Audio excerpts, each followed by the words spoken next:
कार्यक्रम वेद पाठशाला में मैं आपका हार्दिक स्वागत करती हूँ। प्रिय श्रोता, परमेश्वर का वचन जीवित, पवित्र एवं सामर्थी है। आशा है कि आज के वचन से आपको आत्मिक लाभ होगा। तो लीजिए प्रस्तुत है ये संदेश।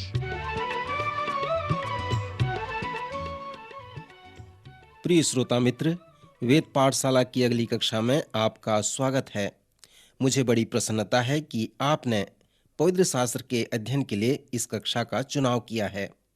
पवित्र शास्त्र के 66 पुस्तकों के सर्वेक्षण में हमने उत्पत्ति की पुस्तक का प्रारंभ किया था और अब यह हमें लगभग पवित्र शास्त्र के अंत तक ले आया है, अर्थात अब हम यूहन्ना की पहली पत्री तक आ गए हैं। इस पत्री के प्रथम 16 पद को मैं मेरे विश्वास की परिधि कहता हूँ। श्रोता, जैसे मैं इन पद को पढ़ता हूँ तो आप देखें कि उस विश्वास की परिधि को आप प्राप्त कर सकते हैं कि नहीं।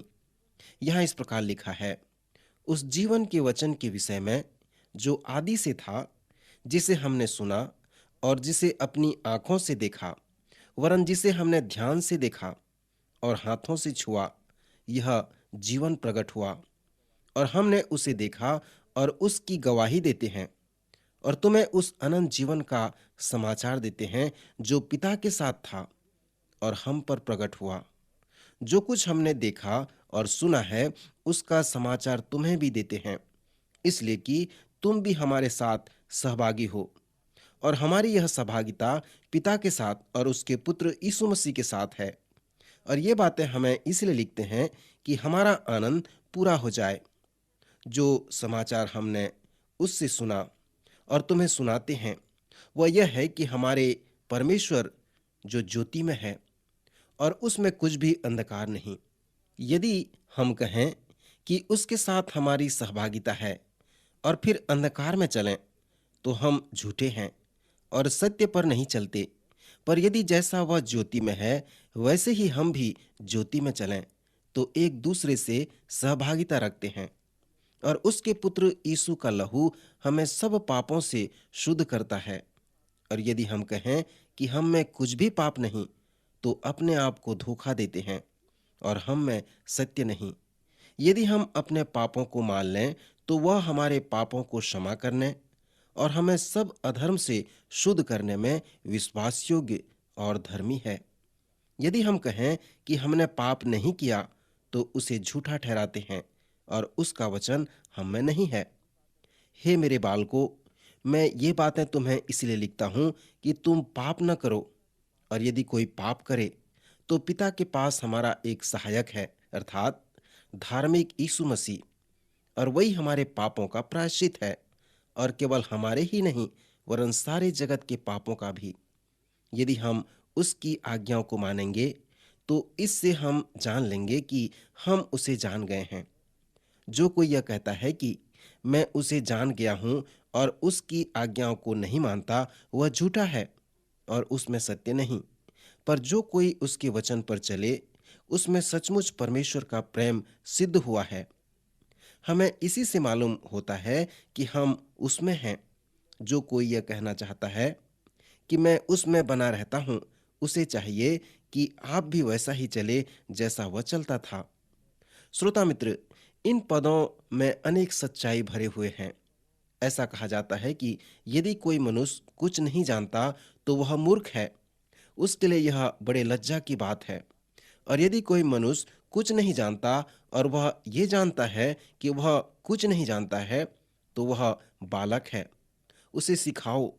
यदि वह मनुष्य जानता है और जो जानता है उसे नहीं जान पाता है तो वह निद्रा में है, उसे जगा दो। पर यदि कोई मनुष्य जानता है और जो जानता है उसे भी वह जानता है तो वह एक अगुआ है, उसका अनुसरण करो। श्रोता, इसी तरह से यूहन्ना की पहली पत्री को लिखा गया है। उसे उसी ने लिखा है जिसने यूहन्ना रचित सुसमाचार को लिखा है। इस लेखक ने दूसरे व तीसरे यूहन्ना की पत्री और प्रकाशित वाक्य को भी लिखा है। और उसने हमें हमेशा कहा है कि क्यों उसने इसे लिखा। क्या आप स्मरण करते हैं कि जब उसने अपनी सुसमाचार लिखा तब उसने हमें कहा कि क्यों उसने इस महिमामय चौथे सुसमाचार को लिखा है। उसने कहा है यीशु ने और भी बहुत से काम किए हैं। यदि वे एक एक करके लिखे जाते तो मैं समझता हूँ कि पुस्तकें जो लिखी जाती वे जगत में भी न समाती। फिर उसने यूहन्ना रचित सुसमाचार के 20वें अध्याय के अंतिम 2 पद में लिखा है, यीशु ने और भी बहुत चिन्ह चेलों के सामने दिखाए जो इस पुस्तक में लिखे नहीं गए, परंतु ये इसलिए लिखे गए हैं कि तुम विश्वास करो कि यीशु ही परमेश्वर का पुत्र है और विश्वास करके उसके नाम से जीवन पाओ। क्योंकि इस विशेष उद्देश्य से यूहन्ना ने इस चौथे सुसमाचार को लिखा है। सो इस सुसमाचार के प्रत्येक अध्ययन का हमने अध्ययन किया और इस प्रकार प्रश्न पूछा कि यीशु कौन है, विश्वास क्या है और जीवन क्या है। यूहन्ना रचित सुसमाचार के प्रत्येक अध्याय में प्रेरितों ने उस प्रश्न का उत्तर दिया। यूहन्ना ने हमें बताया है कि यीशु कौन था, विश्वास क्या है और प्रत्येक अध्याय में ये बताया गया है कि जीवन क्या है। सो जैसे हम उसके पत्रियों में आते हैं तो यूहन्ना हमें फिर से स्मरण दिलाता है कि क्यों वह लिखता है। 5वें अध्याय उसके 13 पद में यूहन्ना ने हमें कहा है कि क्यों उसने इस पत्री को लिखा है, अर्थात मैंने तुम्हें जो परमेश्वर के पुत्र के नाम पर विश्वास करते हो इसलिए लिखा है कि तुम जानो कि अनंत जीवन तुम्हारा है। यूहन्ना ने यूहन्ना रचित सुसमाचार लिखा है कि हम विश्वास करें और अनंत जीवन पाएं। अब वह सुसमाचार के शेष बातों को लिख रहा है। वह हमें लिख रहा है जिन्होंने विश्वास किया और उद्धार प्राप्त किया है। वह उन्हें लिख रहा है जो विश्वास करते हैं ताकि वे जानें कि वे सचमुच में विश्वास करते हैं। प्रायः यूहन्ना अपने आप को दोहराता है। 5वें अध्याय 13 पद में उसने कहा, मैंने तुम्हें जो परमेश्वर के पुत्र के नाम पर विश्वास रखते हो इसलिए लिखा कि तुम जानो कि तुम विश्वास रखते हो। मित्र, जब आप मूल भाषा में आएंगे तो उस पद को आप इस प्रकार समझ पाएंगे कि मैं तुम्हें लिख रहा हूं जो विश्वास करते हो, ताकि तुम्हें तुम्हारे विश्वास व उद्धार की पूर्ण निश्चयता हो जाए, ताकि सचमुच में तुम अपने मन व हृदय से विश्वास कर सको। सो जब हम यूहन्ना की पहली पत्री को पढ़ते हैं तो हम एक बात को देखते हैं, अर्थात हम उद्धार के निश्चयता को देखते हैं। लोग बहुत सुदृढ़ नहीं हैं। हम भी अपने जीवन के अनेक क्षेत्रों में सुदृढ़ नहीं हैं और प्राय हमारे जीवन के अन्य क्षेत्रों की अपेक्षा हम अपने जीवन के आत्मिक क्षेत्र में सुदृढ़ नहीं हैं। अनेक लोग अपने विश्वास व उद्धार में अधिक निश्चित व सुदृढ़ नहीं हैं और इसलिए लोग सरलता से आत्मिक रूप से संकट में पड़ जाते हैं। यदि आप निश्चित व सुदृढ़ नहीं हैं और यदि आपको उद्धार की निश्चयता नहीं है तो यूहन्ना कहता है कि मैं तुम्हें यह इसलिए लिखता हूं कि तुम निश्चित रूप से जानो कि अनंत जीवन तुम्हारा है।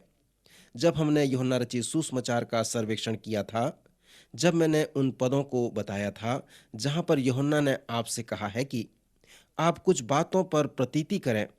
कभी कभी पुरुष या स्त्री अपने पास्टरों के पास जाते हैं और कहते हैं, मैं बाइबल पढ़ना चाहता हूँ या चाहती हूँ, पर कहाँ से प्रारंभ करूँ। फिर पास्टर उन्हें पूछता है, क्या आप विश्वासी हैं? और यदि वे इस प्रकार कहें, नहीं मैं विश्वासी नहीं हूँ परंतु पढ़ना चाहता हूँ, तब अनेक पास्टर कहते हैं, यूहन्ना रचित सुसमाचार को पढ़ें, क्योंकि यूहन्ना रचित सुसमाचार ने इसीलिए सुसमाचार लिखा है। वह लिखा है कि आप विश्वास करें। सो यूहन्ना रचित सुसमाचार को पढ़ें और जहां कहीं पर यूहन्ना कहता है कि तुम इस पर विश्वास करो तो उस पद को मनन करें, उसे याद कर लें। सो जैसे आप यूहन्ना की पहली पत्री को पढ़ते हैं तो आपको किसे रेखांकित करने की आवश्यकता है। जैसे आप इस पत्री को पढ़ते हैं तो मान लें कि आप एक विश्वासी हैं, परंतु आप निश्चयता की कमी आप में अनुभव करते हैं। आप जो जानते हैं उसे और जानने की आवश्यकता है। सो जैसे आप यूहन्ना की पहली पत्री को पढ़ते हैं तो प्रत्येक समय यूहन्ना कहेगा कि कैसे आप जानते हैं कि आप उसे जान गए हैं। तो उस पद पर मनन करें और प्रत्येक समय जब वह कहे कि कैसे आप जानते हैं कि आप विश्वास कर सकते हैं कि अनंत जीवन आपका है, तो उस पद पर आप ध्यान करें। इस 5 अध्याय में यूहन्ना आपको विभिन्न तरह से बताएगा कि कैसे आप जानते हैं कि अनंत जीवन आपका है। प्रथम 16 पद जिसे मैंने पढ़ा था, वह यूहन्ना रचित सुसमाचार के अनुसार प्रस्तुत करता है। वह एक प्रकार का रूपरेखा देता है कि वह हमें क्या कहने जा रहा है। स्मरण करें कि यूहन्ना रचित सुसमाचार के प्रथम 18 पद में यूहन्ना ने हमें प्रस्तावना दिए हैं। यीशु एक उपदेश की तरह था जिसने कहा, जब तुम कुछ संदेश प्रचार करो तो तुम 3 कार्य करो। प्रथम, उन्हें बताओ तुम उन्हें क्या बताने जा रहे हो। फिर उन्हें ये बताओ कि तुम्हें उन्हें क्या क्या बताना है। यूहन्ना ने ऐसा ही किया। यह उसका तरीका था। सर्वप्रथम यूहन्ना रचित सुसमाचार में उसने हमें बताया है कि वह हमें क्या कहने जा रहा है। यह प्रस्तावना में है, अर्थात वो प्रथम 18 पद प्रस्तावना है। फिर उसने हमें कहा है कि सुसमाचार के अंत में, अर्थात 20वें अध्याय 13 और 31 पद में जो कुंजी पद है, जिसमें यूहन्ना ने हमें कहा है कि उसने हमें क्या बताया है। यहाँ पर यूहन्ना अपने प्रथम पत्री में उसी प्रकार कहता है। प्रथम 16 पद में इस पत्री की रूपरेखा वह देता है। उसने हमें बताया है कि वह हमें क्या बताने जा रहा है। यदि आपने अपने उद्धार की निश्चयता की आप में घटी है, यदि आप आत्मिक रूप से सुदृढ़ नहीं हैं और यदि आप अपने विश्वास में सुदृढ़ नहीं हैं, तब प्रथम 16 पद में आपके पास आत्मिक परिधि है, निश्चयता की परिधि है, जिसे आप अपने उद्धार व विश्वास की निश्चयता को प्राप्त करने के लिए उपयोग कर सकते हैं। मैंने इस परिधि को 8 शीर्षक में रखा है। वे इस प्रकार हैं। इस निश्चयता की परिधि का प्रथम विषय है सच्चाई। ध्यान करें कि यूहन्ना ने हमें कहा है कि विश्वास उस सच्चाई पर आधारित है। विश्वास अंधेरे में कदम नहीं रखता।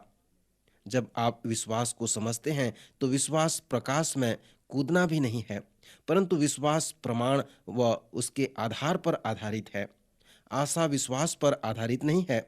स्मरण करें, इब्रानी 11 उसके 1 पद में लिखा है, विश्वास आशा की हुई वस्तुओं का निश्चय है। विश्वास आपके आशा को निश्चयता देता है। विश्वास आशा के मध्य अंतर है। आशा केवल आशा है, पर विश्वास का हमेशा आधार है। यहाँ पर यूहन्ना कहता है कि इसके विषय में हमने सुना, देखा और हाथों से छुआ, वह हम पर प्रकट हुआ। मुझे आश्चर्य होता है कि कितने लोगों को अनंत उद्धार की निश्चयता नहीं है। प्रेरित यूहन्ना कहता है कि हम जान सकते हैं। वह लिखता है कि ये इसलिए लिखे गए हैं कि तुम विश्वास करो कि यीशु ही परमेश्वर का पुत्र मसीह है और विश्वास करके उसके नाम से जीवन पाओ। जबकि इस परिधि में 8 विषय हैं और पिछले चरण में मैं 3 बातों को बता चुका हूँ। वे इस प्रकार हैं: सच्चाई, विश्वास व क्षमा प्राप्त करना। क्योंकि आपने उस सच्चाई अर्थात मसीह यीशु की मृत्यु विश्वास किया है और आपने यह अपने पापों के क्षमा के लिए किया है। अगला विषय इस निश्चयता की परिधि में जो है, वह यीशु मसीह के पुनरुत्थान पर विश्वास करने के परिणाम हैं। यूहन्ना यीशु के पुनरुत्थान के विषय में जब लिखता है तो बहुत ही उत्सुकता के साथ लिखता है। लिखा है, उस जीवन के वचन के विषय में जो आदि से था, जिसे हमने सुना और जिसे अपनी आंखों से देखा, वरन जिसे हमने ध्यान से देखा और हाथों से छुआ। यूहन्ना यहाँ पुनरुत्थित मसीह यीशु के विषय में लिख रहा है। इसी मसीह के पुनरुत्थान के विषय में प्रेरितों ने प्रेरितों के काम नामक पुस्तक में प्रचार किया था। क्योंकि यीशु मसीह के पुनरुत्थान की सच्चाई सुसमाचार के लिए रोचक सत्य है। क्योंकि उस पुनरुत्थान की सच्चाई पर जो विश्वास करते हैं, जो उसके साथ संगति रखते हैं और वास्तव में मृतकों में से जी उठने वाले जीवित मसीह यीशु के साथ संगति रखते हैं, पतरस उस सच्चाई से प्रभावित था कि आप मसीह यीशु को जान सकते हैं।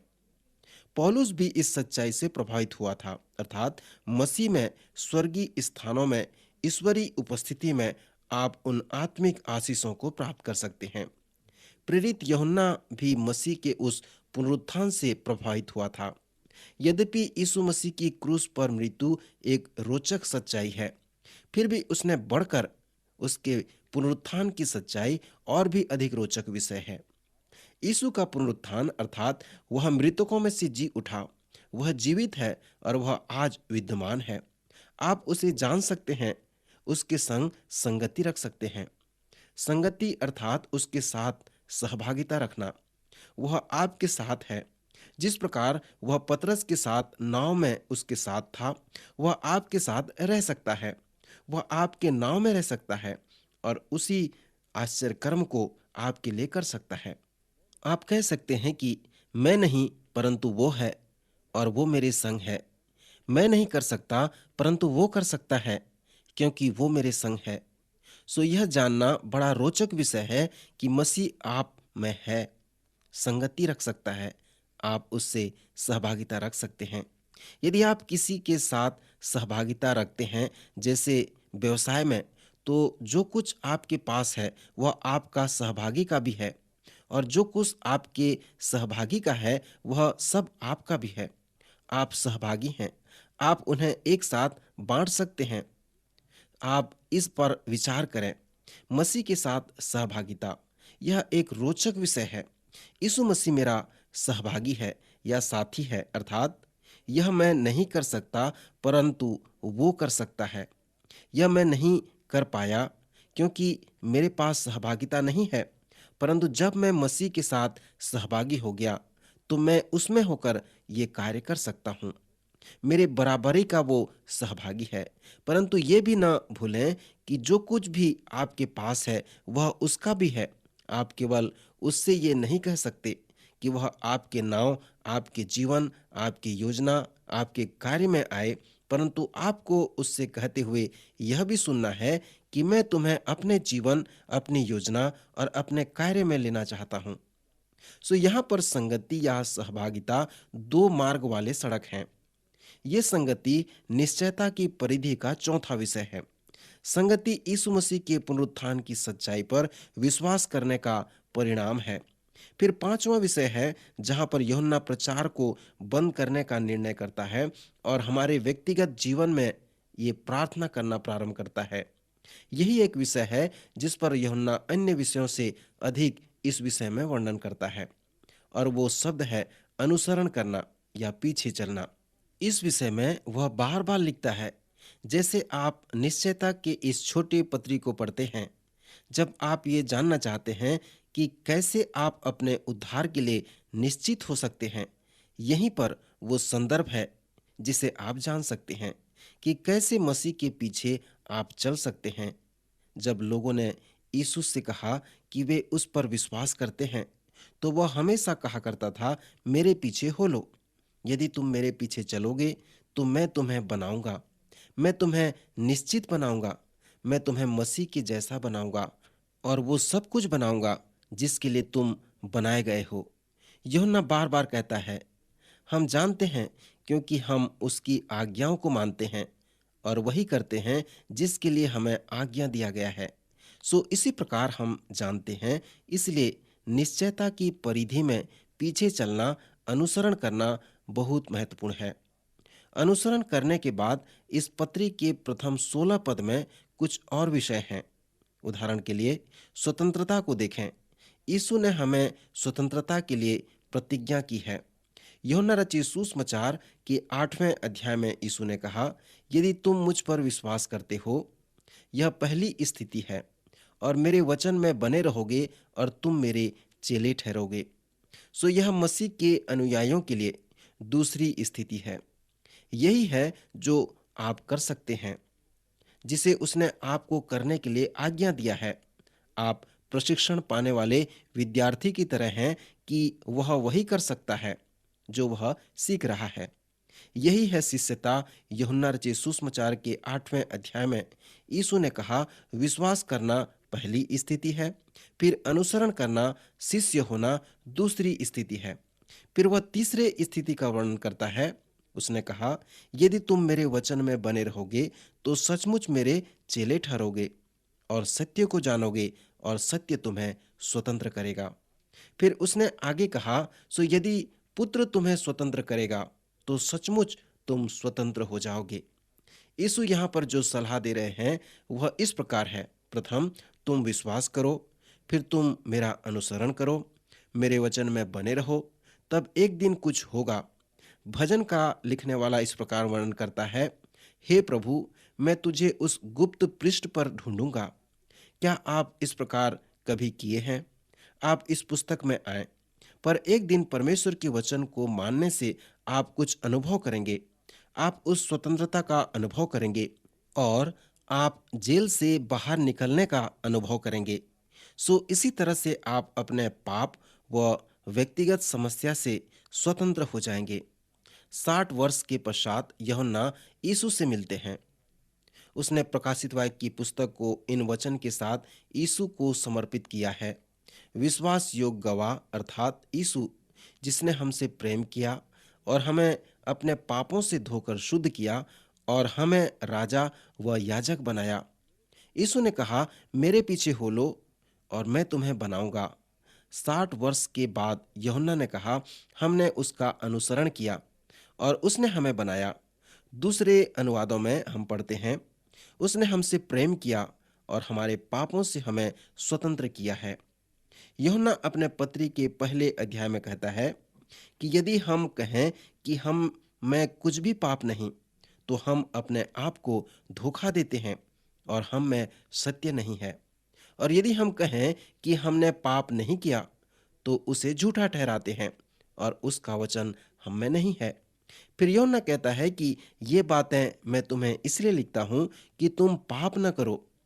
यदि कोई पाप करे तो शुभ समाचार ये है कि पिता के पास हमारा एक सहायक है, अर्थात धार्मिक यीशु मसीह। वही हमारे पापों का प्रायश्चित है। पर मैं तुम्हें यह इसलिए लिखता हूं कि तुम पाप न करो। आप देखें कि पाप से स्वतंत्र होने के लिए यह संभव है, पर हमें पाप पर पाप करना नहीं चाहिए। हम पाप की सामर्थ्य से स्वतंत्र हो सकते हैं। यह संभव है कि हम पाप से स्वतंत्र होने का अनुभव कर सकते हैं।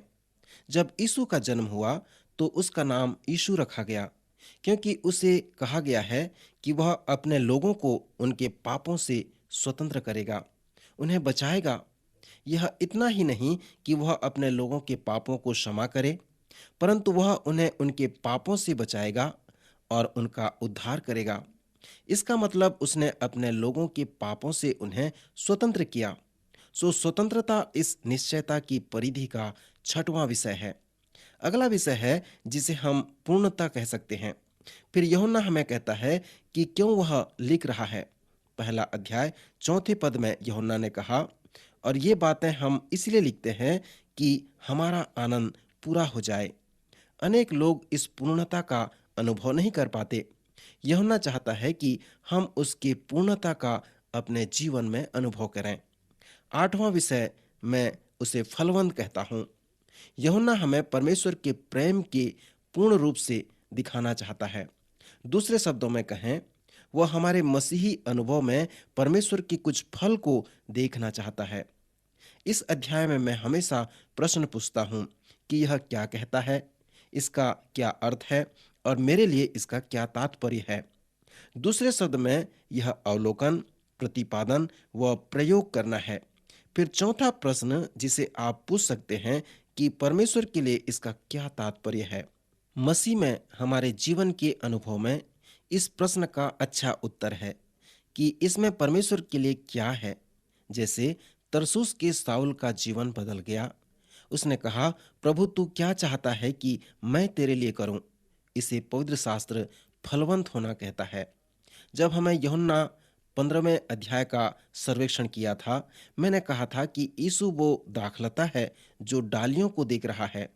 यीशु मसीह उन डालियों को चाहता है जिसके द्वारा वह फल ला सके। जब वो डाली फलवंत होना चाहता है तो उन्हें दाखलता में बने रहना पड़ेगा। दाखलता फल देखना चाहता है, परंतु बिना डाली के वह फल नहीं सकता। सो यीशु वो दाखलता है जो डालियों को देख रहा है। वह प्रश्न है कि क्या आप स्वेच्छा से उसके डाली बनना चाहेंगे। श्रोता मित्र, परमेश्वर आपके जीवन से फल देखना चाहता है। परमेश्वर चाहता है कि आपके आत्मिक जीवन में फल लगें। अगले कार्यक्रम में हम फिर मिलेंगे। प्रभु आज के वचन द्वारा आपको आशीष दे।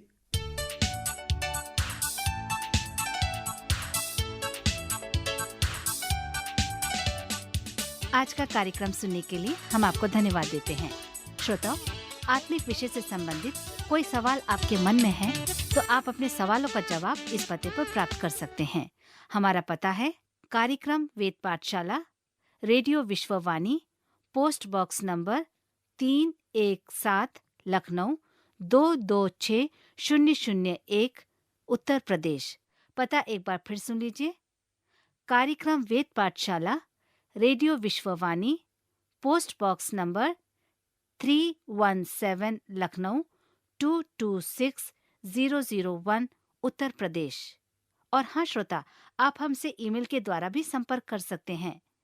हमारी ईमेल आईडी है hindiembassy@radio.vv.org, hindiembassy@radio.vv.org। अब हमारे कार्यक्रम का समय यहीं पर समाप्त होता है। अगले कार्यक्रम में आपसे फिर भेंट होगी। तब तक के लिए हमें आज्ञा दीजिए। नमस्कार।